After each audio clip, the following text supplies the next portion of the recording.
So if Starmer can't fight Farage, and if there's no one else in Labor that can fight Farage, and I think, Farage has already completely overtaken the Conservative Party. No one cares what Kemi Badenoch has to say about anything, unfortunately for her. And I don't think there's anyone in the Conservative Party that can regain any sort of momentum. So we'll put them to one side. The Labor Party, they're now embroiled in scandal. They're not the adults in the room. They're a bit crazy as well. I mean, this is like, it's over, right? Unless something cataclysmic happens that blows up Nigel Farage. Like, he is the next Prime Minister.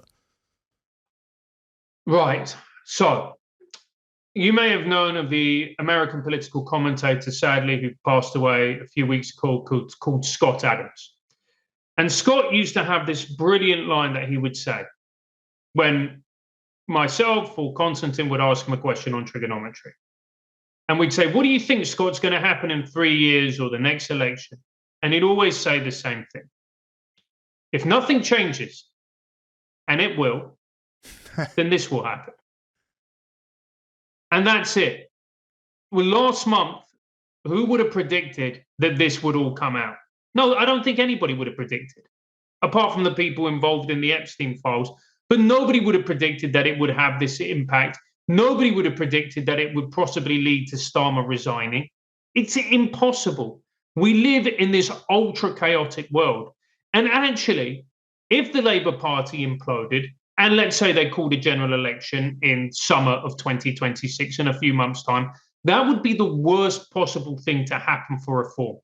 What Reform are doing now is they are putting all of their funds, their energy, and their time into building a political party from scratch.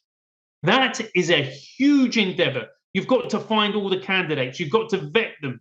You've got to make sure that not only can they talk a good game, not only are they charismatic, not only are they able to win elections, are they going to be able to do the job? And not only are they going to be able to do the job, there are going to be some skeletons in the closet, but everybody's got at least one or two. But you're going to need to make sure that these people are actually fit for public service. So this would not be a good thing for Reform either if an election was called in 3 or 4 months. So the reality is, yes, this is a good thing for Reform, and it's also, we need to be clear about this, a good thing for the Green Party, which represents the populist left wing of the Labour Party. They're going to do very well out of this. So what we're going to see is populism all the way down. It's either populism on the right with Reform or populism on the left with the Green Party. And the two centrist parties, Labour and Conservative, are now no longer fit for purpose. Yeah.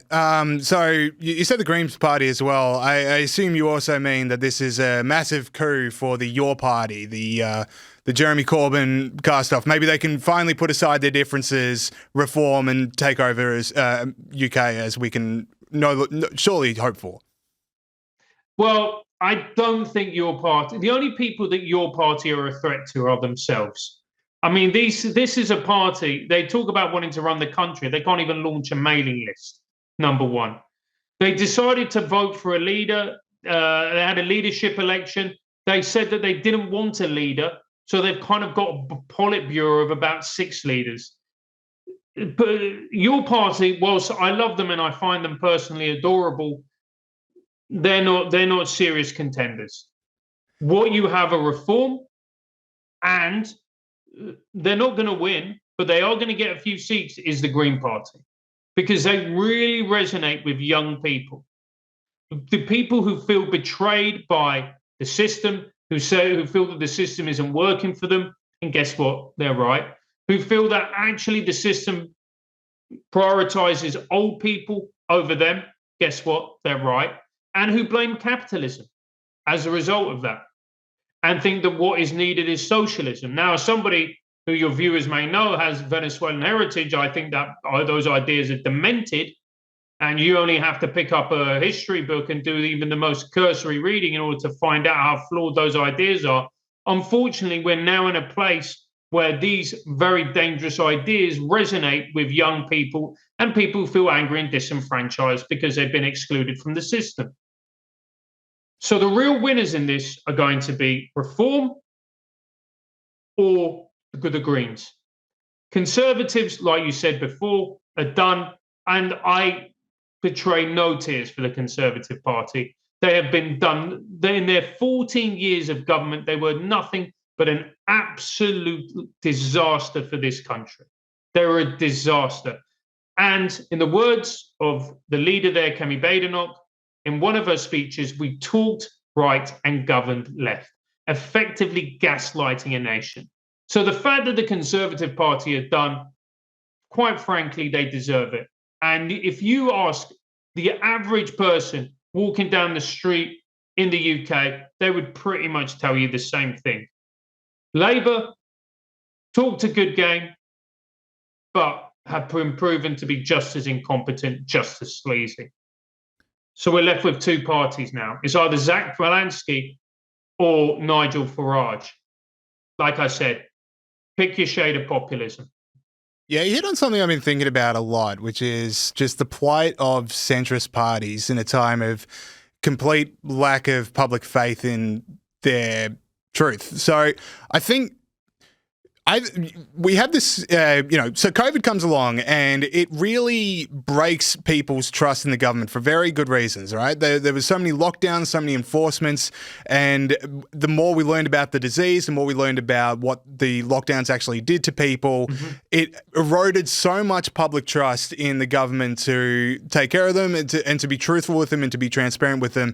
It broke it in a way that I don't think is going to get repaired in this generation. I think what that did to people's brains, in many cases, completely justifiably, you can't win that trust back. And because the Conservative Party, Boris Johnson hosting parties while telling people you can't host parties, that's a kind of lie that I think doesn't just hit Boris Johnson, but can hit the Conservative Party for years and years to come. And I just wonder, in the sense of conspiracies proved right, there's always been this idea, the global elites, they're doing these crazy parties, they're living these lives that are just untrustworthy. Epstein files come out. In many cases, that's right. And now the Epstein files being linked to Mendelsohn and therefore the Labor Party, that undoes a trust that is going to take a long time to recover from as well. So if people are tuning out the centrist parties, they just lost the trust in the system, they've lost the trust in these parties, they are going to go to these more radical options. Of course. Absolutely, of course. And it's a very good analysis, James. And the other thing as well is that you look at these parties, and traditionally, let's look at the Labour Party, for example. You had the Labour right, as they're called by people on the left. So the Labour right are basically centre-left. Your Keir Starmers, your Tony Blairs, etc., etc. Your centre-left, right? You've then got your old school socialists. The old school lefties, shall we just say, the ones who are pro-Brexit, pro-worker, pro-union. They don't really have that much in common with the centre-left, who are pro-EU and in favour of business, have probably actually more in common, really, with someone like a Margaret Thatcher in many ways. You've then got the progressive left. Now, the progressive left are those people who are left-wing radicals, shall we just say? Believe that gender is a social construct. They believe in many things. They believe in things, like very, very radical beliefs when it comes to economics, redistribution. Many of them are so far on the left, they're positively communist. And you're just looking at those groups and you're going, how is one political party meant to contain all of these people who, when you look at it, have nothing in common with one another? What does a working class bloke from Middlesbrough who works in a factory have to do with somebody who's non-binary and lives in Dalston in East London?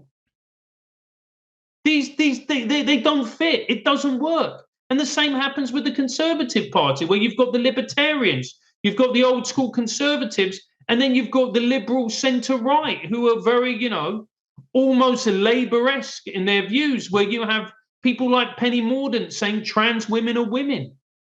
The whole thing doesn't work. You can no longer hold this broad coalition of people together under one umbrella and hope to represent all of their views. It's why I've got people go to me, don't you think that it's bad that the Green Party exists? No, I think it's great the Green Party exists. These people, I think their views are mental, if I'm being honest. But it's great that they've got a party that represents them. That's a good thing. The same for reform. So I think ultimately, James, what we're seeing now is the disintegration and the death of these two once great political parties, because the reality is they are no longer fit for purpose.